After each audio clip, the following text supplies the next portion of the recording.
Learn anything, anytime, anywhere education. Whichcollege.co.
Aromagees Botanica, a metaphysical store for mind, body, and spirit.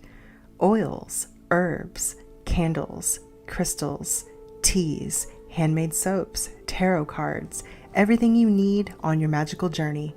Daily psychic and tarot readings, classes, witchcraft, pagan, and hoodoo supplies, most of it made in-house.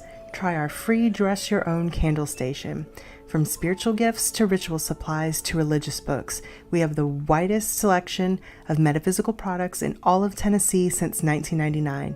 It is our goal to inspire everyone to explore their spirituality in their own way by offering information and products in a nurturing multicultural environment.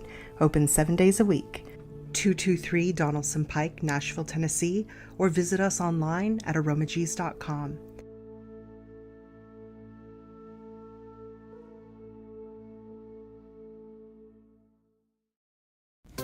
A hand-carved natural quartz crystal ball made into a necklace for divination on the go.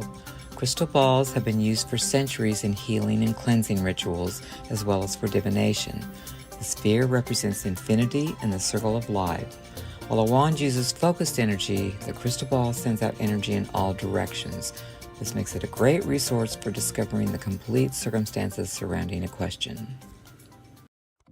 Sarah had been trying to write a book for ages, but she was still on page 1 until she discovered SpeakYourOwnBook.com. Sarah teamed up with one of our trained writing coaches who listened to Sarah's book idea, asked the right questions, and guided Sarah every step of the way. In 90 minutes, they had written the outline for Sarah's entire book. Within weeks, using the speak writing method, Sarah became a published author, both online and in print. Whether it's a textbook, an autobiography, a novel, or a children's book, SpeakYourOwnBook.com can help. Yeah! Visit our website today to download our free 50-question guide and schedule your free consultation. With Speak Writing, anyone can publish a book. Speak your own book today. You speak, we write. You're watching Speak Your Own Book, the TV show, on Pagan World TV. Please welcome your host, Krys Copeland, head writing coach and co-founder of Speak Your Own Book.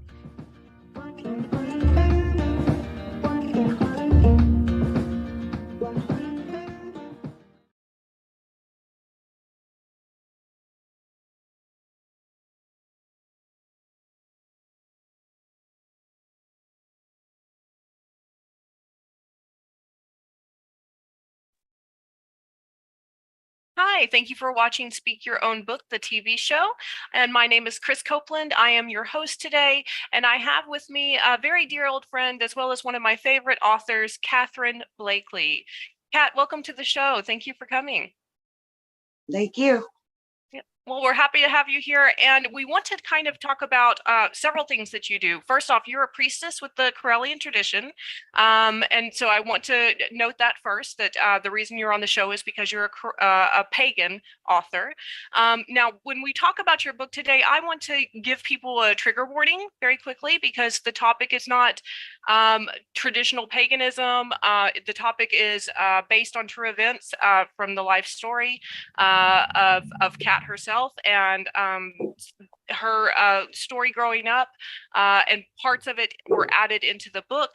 And so it's not necessarily a pleasant read, but it is an important read. So if you do have sensitivities to things like sexual violence or violence towards women, please don't listen to this. However, if you would like to continue, I think it will be highly useful for everyone to hear the story and understand its impact in society. So, Kat, first off, just tell us a little bit about the book and how connected it is to your life and your story. Well, there are pieces throughout part 1 and part 2, both, that follow my life and then my mother's life, my biological mother's life. But I did make it fiction as well. So, I mean, there are things that are added that have not happened. And so parts of it are based on your life, parts of it are based on your mother's life. And every single event, I want to explain that even though this is not technically absolute truth of what your life has gone through, this is realistic fiction, which means it has happened and it will continue to happen to young women and young girls all over the country. So can you tell us a little bit about the main character, Lily, and how she starts out at the beginning of the story? Well, Lily is just a little girl that isn't exactly given the best chance a start at life, but she's strong. People are generally stronger than they think they are, and they can make it through a whole lot more than they think. Yeah, absolutely. And that's something that I noticed through the book as well. The strength of this character, and really the true strength of her, is her empathy and her kindness, her ability to connect with people across all walks of life, and put herself in their shoes and understand what they're going through. And that was kind of a theme throughout the book, that Lily, despite all of the horrific abuse that she went through, she still came out a kind person, a decent person, a giving person. And that's a really touching story, to see that, and that also in real life, you have been through a lot of things in real life. And at the I know you on a personal level. You are one of the kindest, sweetest, most giving people I know. And so I'm blown away by how much goodness you continue to give out into the world, and as well as Lily throughout the book. Um, how do you believe, and why did this happen? Why didn't you go a different route? And why didn't Lily go a different route in life, where she could have, ended up doing a lot of horrible things to other people, and instead she remained kind? Well, it's along the lines of trying to break a cycle, because certain things have happened throughout my family for generations ongoing, and I don't know, I wanted to be the one to stop that. I didn't want to be my mom, so Absolutely. I wanted to change it. And that's a really difficult thing that most people don't do, that most people don't have the strength to do, or maybe the resources to do. What strength or what maybe resources or people came into Lily's life throughout the book, and how are those people related to real life people that you have met throughout your life? Well, her best friend that she ended up being with for a little bit that didn't, that committed suicide. That one was actually based off of someone named Krys, a boy I met whenever I was little. That was a huge helper for me, that helped me stay afloat when I thought I couldn't. And she's had other friends come in throughout that I guess just kind of remind her that life isn't just that bad thing.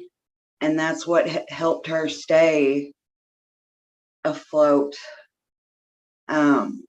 Because otherwise it's really hard to be in a bad situation like that and not focus in on all of that bad stuff. So those other people helped her bring her focus outside of everything. Yeah.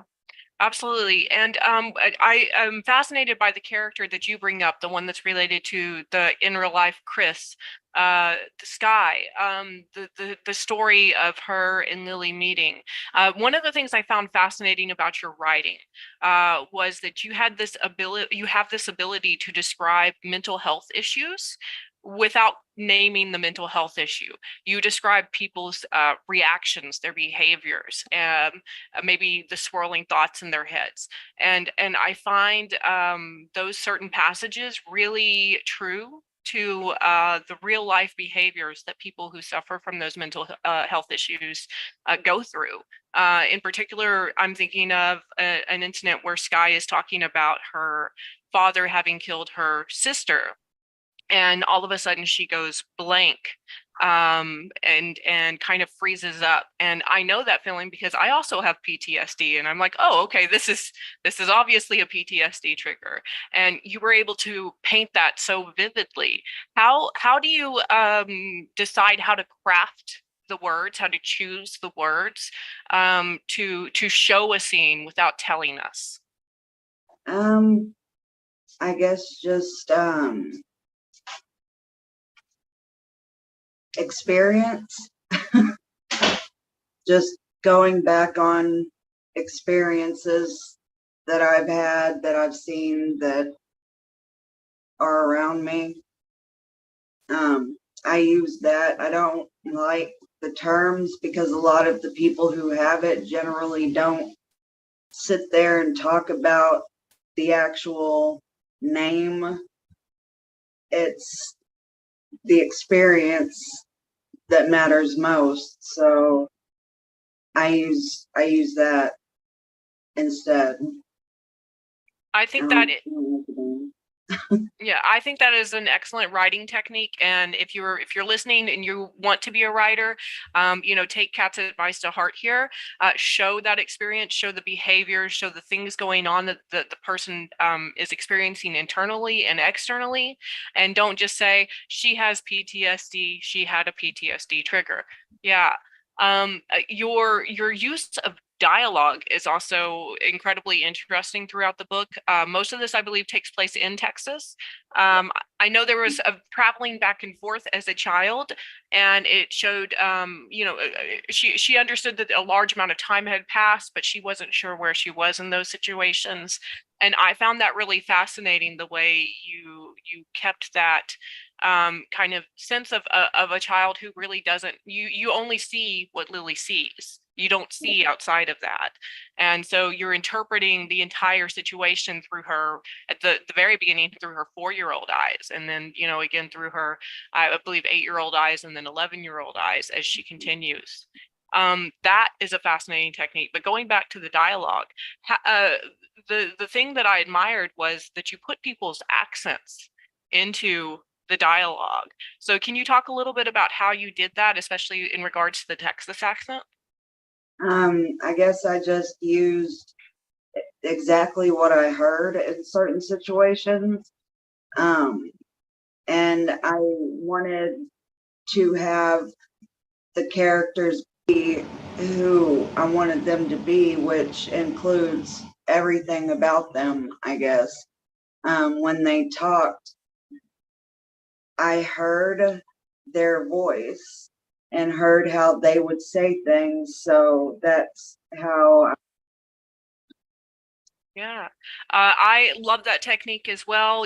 Adding in a phrase like, hey, y'all, that immediately shows the Southern accent. There's small techniques like that.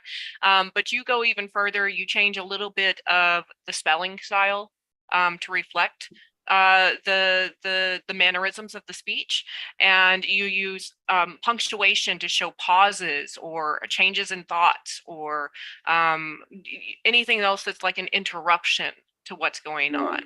Yeah. Talk to us a little bit about how you planned out this book. This takes a lot of individual characters and really brings them to life, and the plot line as well. How did you have this idea, and then where did you go from there? This one I've been writing since I was really little, and I always said the first book I published would end up being my story. And I wouldn't like stray from that. It was going to be this story that I wrote first.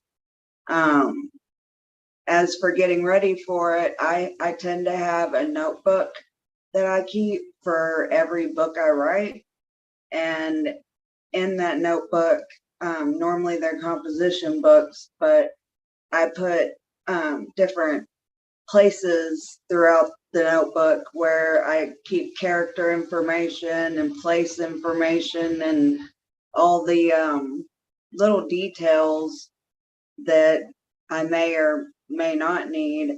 I make sure I have down in my notebook so I can go through it if I need to, so I can keep everything the way it's supposed to be. This one was really easy, mainly because of the experience of it, but that's how I outline my books. Yeah. I think that's a great way to do it, especially if you're, a tactile or hands-on writer, where you like to have those notebooks, you like to have those writing utensils, and really dig into it. And I love the idea of using character profiles. That's something that we encourage in our writing sessions with aspiring authors, to use character profiles to keep track of all that character information, to use setting profiles to make sure you're not changing the details halfway through the story. It's very the word continuity comes to mind with this. That's a very important part of storytelling, is to make sure that things don't happen to just change without reason. Yeah. So let's talk a little bit. First off, I want to just show the audience very quickly what the cover of your book looks like. It's called Fate Won't Compromise. And I happen to just really love the cover art here. It reminds me of a very well colorized tattoo. I don't know if that's what you were going for, but that's what drew me into it. Was it looked kind of like a back tattoo, right? So tell me a little bit about the cover design and who did it and how it came about. I was looking up a lot of different hearts, like broken up hearts, stages of painful hearts broken to healing. And actually, I went to my tattoo artist that I go to, and he ended up putting that together for me. Wow, this is really beautiful work. So yeah, shout out to your tattoo artist. What are you able to give his name and share his information? I mean, yeah, it's Cooper. Cooper, and he's in the Dallas area. Is he at a shop? Not right now. He's not.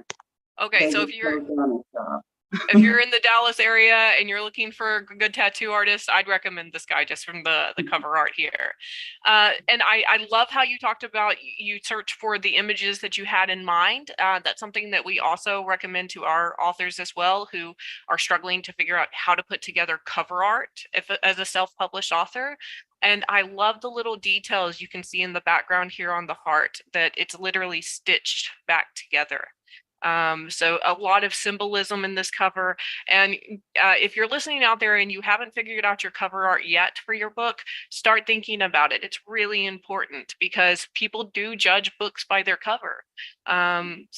Yeah, so Kat, tell me a little bit more about when you're talking about the plot line and how you set that up event after event.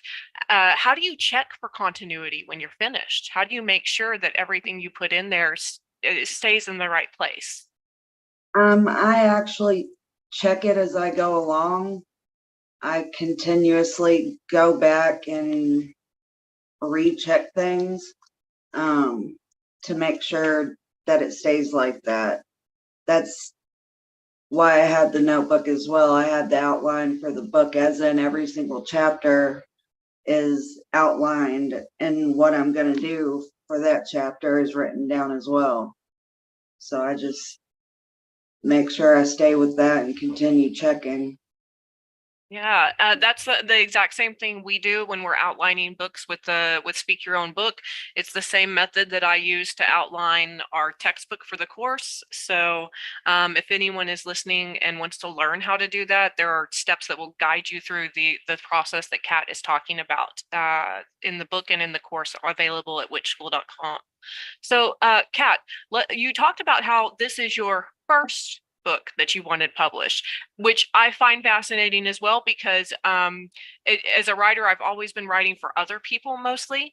I'm a writer for hire, and I have in the back of my mind that, I do also have a kind of and you're familiar with it, a pretty abusive childhood. And rising out of that, and obviously I want to point out that my childhood was not anywhere near as horrific as Lily's, but abuse is abuse, and so I don't want to diminish anyone's abuse either. So I have this idea that I want to eventually write my own story, and I also have outlined mine. And I've written the first 2 chapters of it, but then I keep telling myself I'll wait for another 5 years and finish it up. What would you say to that? You can't, because I did. I ended up writing the first 3 chapters, and a remark was made about what I had written that stopped me from continuing for about 8 years. And somebody else read what I had written so far, the first 3 chapters, and their view of it was entirely different and was kind of along the same lines of what I wanted it to be, to help other people. So I then continued writing it. After doing so, it felt amazing to be able to have finished that, so I wouldn't procrastinate. I'm going to keep that in mind. Yeah, I'm going to keep that in mind, because I've also been challenged to write another book for the Witch School course. This one's going to be an edition for fiction writing, and so I think it's I really need to finish my book at the same time that I'm doing this book, so that I can show the process at the same time. So I'm going to commit to that challenge, that I'm also going to work on writing that other book this coming year, and hopefully both will be published. But Kat, let's talk about some of your other published works. I know you've got another book out. Tell us a little bit about that one. It's a fantasy world that I worked on for a really, really, really long time, because I want it to be a series. And the first one is basically about a law change that affects the entire world at the end. But that world, the ancient earth, is almost every different kind of species, you know, you could think of living together along with humans and stuff. So it's, yeah. Yeah, So, I'm excited to get into this one. I plan on purchasing it probably later tonight. I have a few other things to do, but I want to get started on this book as well. I'm really excited to see where you go in the fantasy world after I've seen the realistic fiction that you can create. yeah. So I also want to point out the name of this book is Butterfly Dreams. It's book 1 in the Ancient Earth series, also under the title or under the author's name of Catherine Blakely on Amazon. Now, writing is not your only creative outlet as well. So I want to get into the other one in a minute, but I also want to point out to people that, as Kat has just described, creativity is a process that you go through, and you can learn. You can develop those skills over time, and you can continue improving. So that's something to keep in mind. So, Kat, tell us a little bit about your other creative endeavor with Witchy Kisses X3 on Etsy. Well, I do everything I do basically is artistically related. That's my talent. So I love to create things as well, making things like physically. So I began with, well, in the beginning, I started with just selling tarot readings, but then I started making jewelry because I found out I liked it after giving it a shot. And then now, actually, I still make jewelry, but I do resin work as well. Awesome. And I do notice here that you have several different things listed in the category section. So I kind of just want to point out a few. Obviously, we have spiritual jewelry for pagans. So that's a great thing to take a look at for our audience. And then I also want to look at the children's stuff. Now, you have 2 children of your own. In the book, Lily also has children. And I won't get into detail about that too much because I don't want to spoil it for the readers. But what kind of children's jewelry do you like to make? Where's your focus with that? I just think about things that I would have liked when I was little. Just little things that I know would have been really pretty, would have caught my eye, that I would have wanted, I guess. And I use that. That's awesome. I like the way that you just, kind of remember what you would have been interested in as a kid and go off of that. So another thing that I wanted to look at was the altar tools that you make. You have planchets for Ouija boards, and you have incense holders as well. How do you create these? Those are my resin pieces that I found out I love doing as well. And I have many, many other designs and items and things that I have that I still need to post on there. But yeah, that's all my resin work. And it's beautiful. I'm looking through the individual pieces here, and I love the planchets. This really reminds me of, there's a Ouija board maker in our community. I don't remember her name exact. I have a name in mind for who I think it is, but I don't want to say it in case I'm wrong. But it reminds me of her work with that. And if you're on any of the Corellian Facebook groups, you'll know the person I'm talking about. Her Ouija boards are amazing.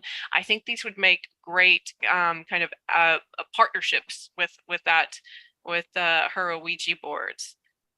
So I'm going to go ahead and stop sharing our screen here because I have a couple of other topics that I want to switch back to in regards to the book Fate Won't Compromise.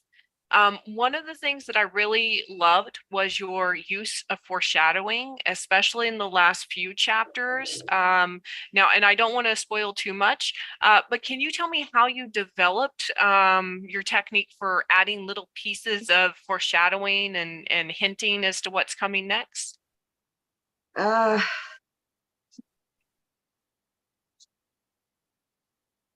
I just, I had to give somebody, I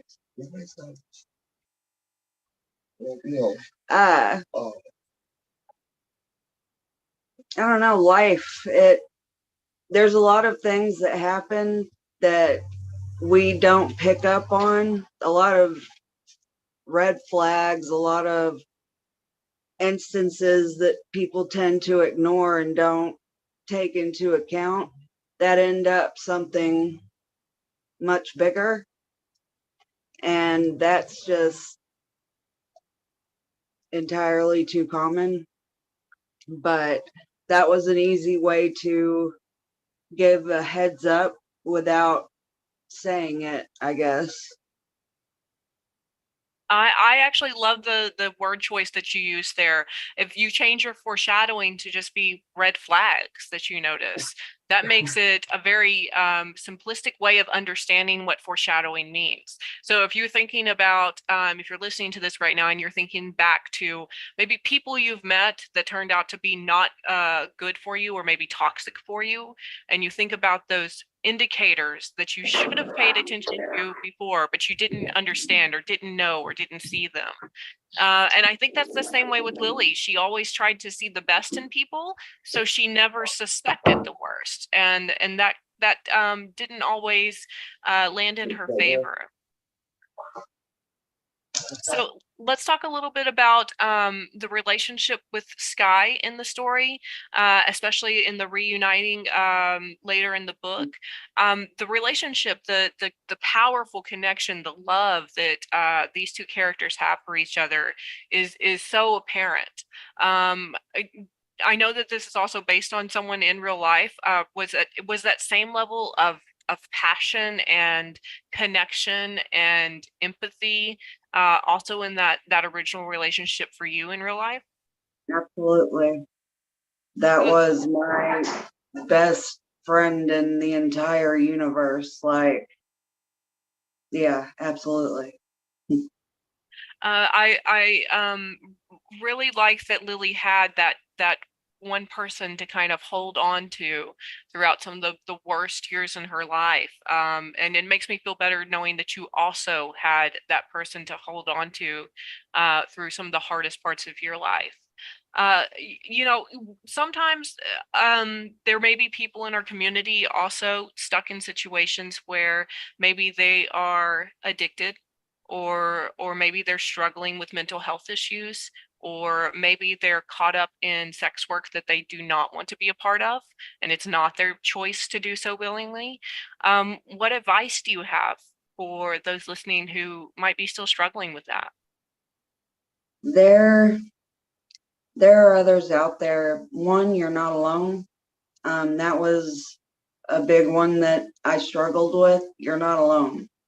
And especially nowadays, there are so many resources and people that are willing to help now. Um, but it's going to be hard. That road to recovery, to healing, is awful and tough, but it's worth it. To be where you want to be in life is an amazing feeling that'll trump all of it, all of it that you go through to get there. Absolutely. And I want to, touch a little bit more on the drug addiction. Lily was not someone who chose drugs. Drugs chose her before she was ever even born. Lily's mother. What situation? Let's describe that situation that Lily's mother is in at the beginning of her life. Uh, in the beginning of her life, Sabrina's life. And we can even go back further if you want to, fill in details on that. That would be very interesting. It's like I said, it's a family generational thing that has happened, and I have made the decision to write books on certain characters from Fate Won't Compromise. Lily's mother being one of them, because that life it's terrible as well. Unfortunately, she wasn't one of the ones that could find a way out, as you know, to get better or anything, but her life started just about as bad as Lily's, if not worse, you could say, with her own father and events that happened to her. So she wasn't exactly given a chance either. Her life went the way that unfortunately a lot of lives do, and ended badly because she was never able to get out of it. Like I said, that's the hardest part, is getting out of it. Absolutely. And I want to point out something that I've learned in my studies on this. It's something called the birdcage theory, and please feel free to Google it and verify the information I'm saying. But when you're looking at a bird, but your face is pressed up against the bird cage like this, you can't really see all of the bars that are holding it in. You only see one or two. And that bird, you're like, why is he so stupid? Why can't he just fly out? What's wrong with him? And I think a lot of people have that same perception, because they're too close up to the bar, so they only see a couple of issues going on in the person's life and not the entirety of the issues going on in their life. And you illustrated that beautifully by saying, yeah, Lily had it bad, but Sabrina went through so much more, right?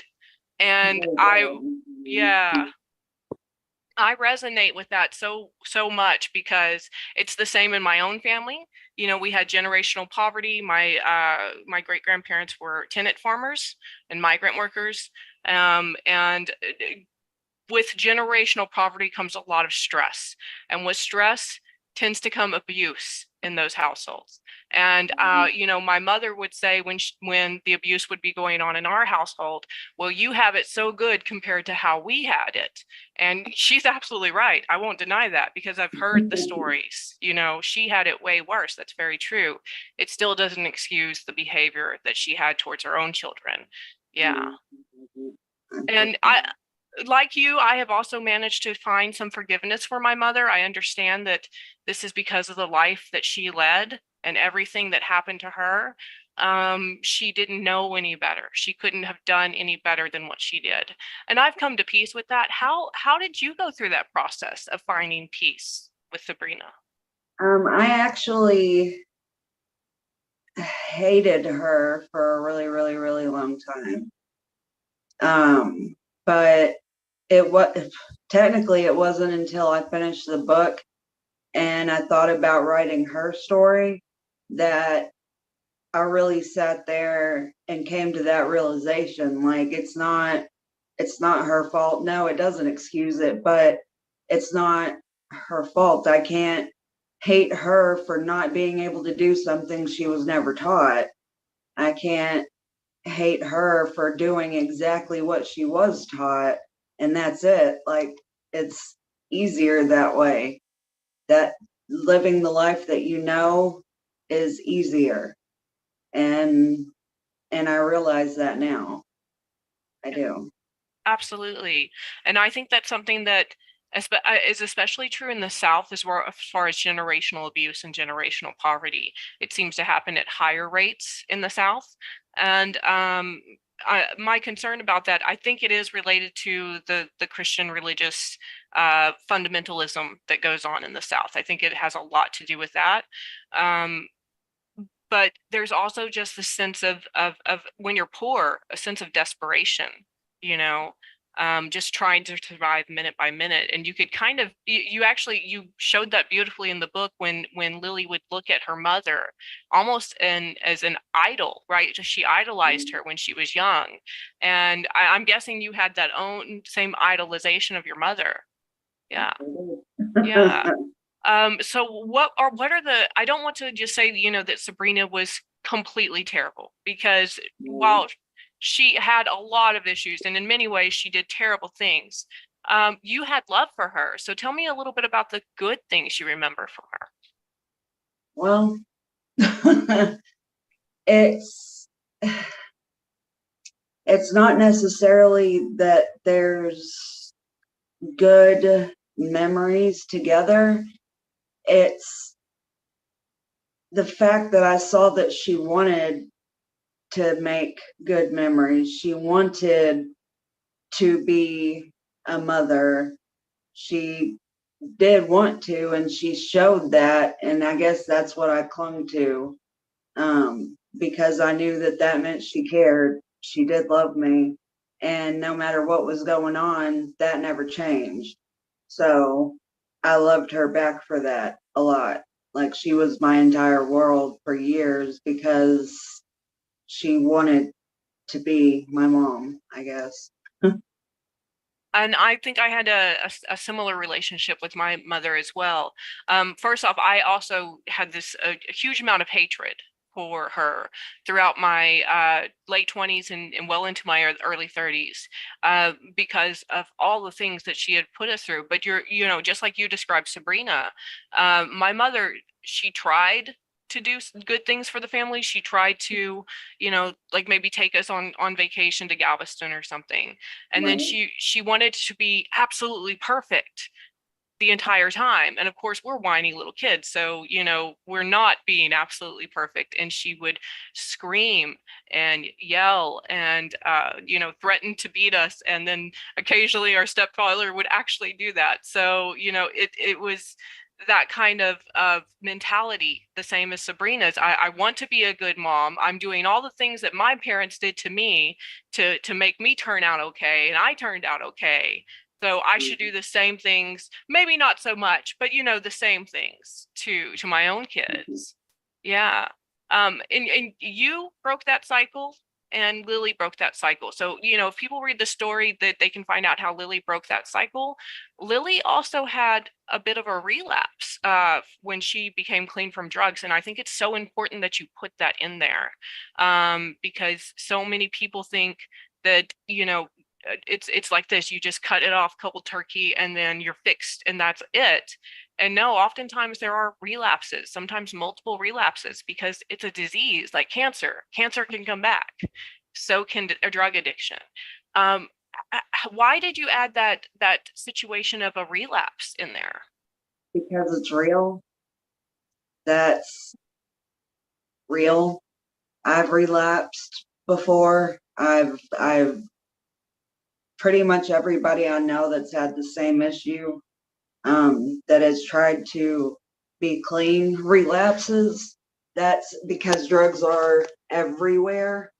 And I mean everywhere. It doesn't matter how good of a neighborhood you're in. It doesn't matter what kind of life you're living inside of your house. Drugs are out there. And generally, they're going to find their way back to you. You've just got to be able to be strong enough to get away from it. Or in her case, she relapsed. She tried not to, but she ended up relapsing anyways. And that's just the truth of how things go. Yeah, absolutely. I agree with you on that it is just how things go sometimes. It is a disease, and people have to understand that and stop. I like that the everyone around Lily, when she came back, when she asked for help, they immediately forgave her and gave her all the care and all the love she needed. And I'm hoping that was also the same for you in real life. Yeah, basically. I Good. mean, everything came back and got better than it was before too. I mean, relapsing is never easy. And of course, technically I've relapsed a few times, but the last time I did was the last time. That was 14 years ago. So I've been very lucky to be able to have gotten this far this time. And without the people I have around me, I wouldn't have. Absolutely. And we need, if we have people in our lives that are struggling with addiction, it is so important to show compassion and Yeah. support and love, even through the hard times, because if you don't, it's the same as blaming a cancer patient for a relapse. So, yeah. When we look at the story of Lily's life and the way she relapsed, I won't spoil how it is, but I want to point out that it was a relapse based on her trying to help somebody else. Yeah. And I won't explain how that situation happened, but I did notice that the 14-year-old that she was helping was named Kat or Catherine in the story. Was that a nod to your own 14-year-old self or to yourself in some way? It's kind of, I guess, kind of a, I wouldn't say irony, but at age 14 is when I got heavy on meth. So yeah, in a way it was, I guess. It was kind of what I wish would have happened instead of what did. I see a lot of that throughout the book, a reimagining of your life, you know, maybe things that go differently. And even in Lily's life, even when things go differently, it's still not a it's a bittersweet ending. I will say that, a bittersweet ending. And you know, I was talking to my partner about the book yesterday, and living in the Netherlands, where we have lots of support networks for people, especially people in sex work, people struggling with addiction, and we don't have those resources in America, unfortunately. But he didn't quite understand why people in America can't just go and get help when we need it. You know, that's just showing a little bit of his naivety, and he realized immediately that he was being naive about it. But it really does go to that idea of people casting judgment, maybe, or assuming things about people. Can you explain a little bit why it is so hard, especially in America, to find help when you're struggling with these issues? A lot of people, it starts with the support around them, and a lot of people don't have that anymore. And if they do, their support doesn't know how to be supportive, if that makes sense, because they don't know they need to do it with compassion and love, and no matter what, a lot of people think they need to be hard and make that happen, you know, no matter what, you got to be very hard with them, and that's generally not gonna work. And yeah, they do get judged immediately whenever they go somewhere to ask for help, and asking for help in itself is hard, is one of the hardest things anybody can do. So they have to get through those first steps to even begin to get help. Finding it and it being real help is really, really difficult here, because there's too many times I've been to rehab and, you know, met my next drug user that was my friend. You know what I mean? Like, they're not safe places. There are no safe places really for people trying to get better. Not anymore. So it's an issue. It's a huge issue. Absolutely. I find that incredibly, you know, I'm realizing that as long as I've been here in the Netherlands now, I also feel too detached from the reality of what life in America is actually like anymore, and how difficult it can be for people struggling with these issues. If people are struggling, what do you know of, like, what do you recommend that they do? What's the first step they should take? talking to someone, like really talking to someone, but that means to find somebody that they're comfortable with. But it's going to be hard. You're not going to want to tell somebody, everything that you're feeling. A lot of people don't want to say everything they're feeling just because they don't want to hear it out loud. It makes it real. But you have to be able to do that in order to begin healing, and finding those people or one person that can help you, that you can trust, that you can talk to, that will be there no matter what. What a lot of people call ride or die. Those people are some of the most important people you'll ever have in your life, and you need to go there and talk first. Research places, or have your friends research places before you just go to one, because there's a lot of them, like I said, that are pretty twisted inside, and they let too much happen to where it's not helping. It's just broadening your horizon of people to do things with. So yeah, you have to research places, talk to somebody and research more than anything, before you go somewhere. Absolutely. I agree with you on that, because I've had counseling and even psychiatric help in Texas and Oklahoma and Indiana and now in the Netherlands. And I have to say, the only ones that really helped were in Indiana and the Netherlands.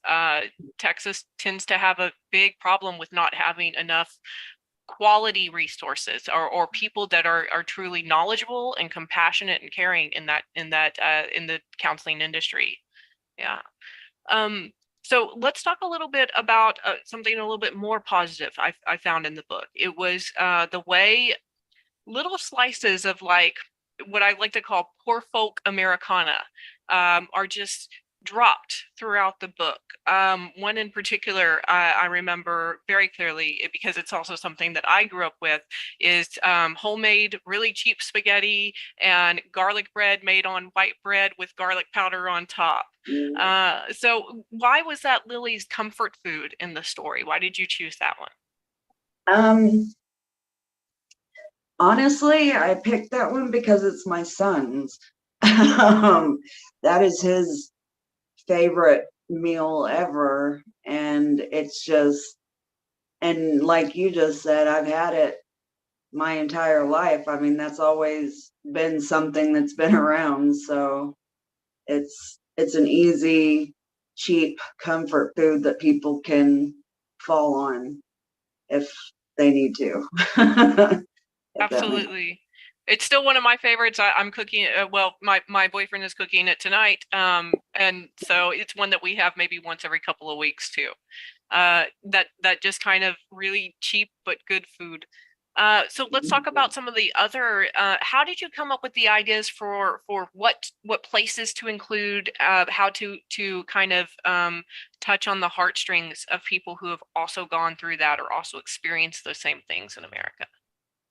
There were some places that, I mean, of course, nothing has the correct names, and everything, but, well, like streets and areas and stuff like that. But a lot of it was where I grew up when I was little. A lot of it is exactly what I saw, but I added certain places, restaurants, things like that, and kind of mixed it in with the fiction, I guess, to make you realize that it's still real. I mean, it's a fiction book, but it's very real. Unfortunately, that stuff happens every single day, regardless. So, I mean, where there's a Sonic, there's drug addicts. So I don't. It just is As everywhere. As a former Sonic car hop, I can confirm this. So yes, it's just everywhere. And but I do find like the way you describe it, it could be literally any town in America. And that's exactly what you're going to see there. The strip malls, there's going to be that little bookstore, there's going to be the Sonic drive-in. And I love the way you craft the scenes, the details that you add into the story. That's a skill that is very difficult to teach to writers, but it seems to be one that you have really innately within you. You're able to pull out these details. So when you're thinking about how you're going to craft that scene, how you're going to put in those details, do you brainstorm with a lot of different ideas? Do you sketch it out? Do you write it out? How do you do that? I write a lot of it out. I have sketched some of it. It just depends on if I'm going off of memory or if I'm making it, creating it. That each one requires different ways of getting it out there. So Absolutely. yeah. Now, kind of to just wrap up here for a minute, I want to finish with two thoughts. As someone who has borderline personality disorder, I see things in extremes, and I experience things in extremes as well: extreme joy and extreme happiness, extreme sadness, extreme anger. And I could see that Lily also has a lot of these same extremes in herself and in her life. Um, what was the reason behind crafting the character with those extremes? Um, because it's real. It's what I know. I mean, Yeah. And for people who live in extremes, I think both of us are types of people who live in extremes, or at least have had periods of extremeness in our past. Myself with all of the things that I've had in my life, and you with all of the things that you've had in your life.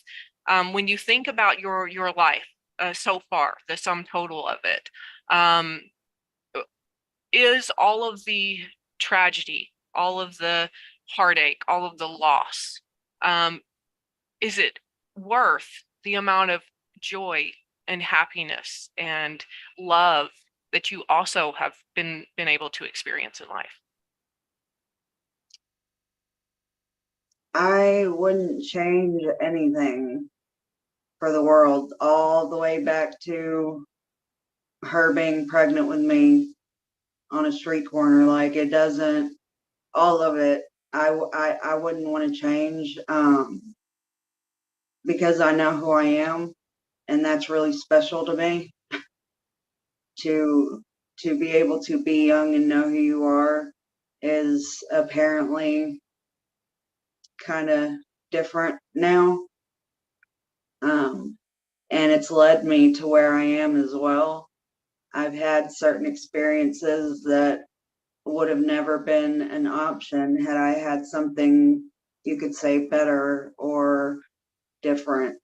And I wouldn't want that.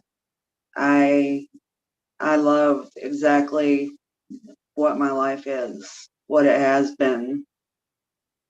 I have that same feeling about my own life. Like, there are a lot of hard things that I went through, but where I'm at now in life, if I had to go through all of that again plus fire too, I would do it all to get where I'm at today, because I'm so happy today compared to where I was before. Yeah. And I kind of want to just end on that high note, because Lily, like you as a mother, broke the cycle. Lily's children will never work the street. Lily's children will never be on drugs. And it's the same for your own. Your children will never have to go through any of the things that you went through. How does that feel, knowing that you did that as a mother? It's amazing. It's all I wanted. I didn't want to be my mom. Like, that's all I wanted. I wanted them to be happy and not ever have those feelings and experiences and stuff that I had. The really, really, really dark times and stuff. I'm glad that they'll never have to feel that. That's exactly what I wanted for my kids. Yeah. And I've met your kids. They're fun, rambunctious young boys. And I tell them that I say hi because I do miss them too, as well as you. And hopefully one day you can come over here and visit us in the Netherlands, and maybe we can come back to Texas and see you again too. Absolutely. Yeah. So just as a closer here, how can people find you online, and how can people find your books and your merchandise? My books are on Amazon. My merchandise is on Etsy on Witchy Kisses ×3. And I am on Facebook, I guess, mostly is where you can find me. Wonderful. Thank you so much, Catherine, for joining in today. Everyone, please go out and check out her book. Just read through the first 3 pages. That is enough to catch your interest and buy the full book on Kindle. I was fascinated by it, and I'm looking forward to reading the second book that you have put out as well. So thanks for coming today, Kat. Thank you. And thank you, everyone, for listening in to Speak Your Own Book. Again, my name is Krys Copeland, and please have a blessed day.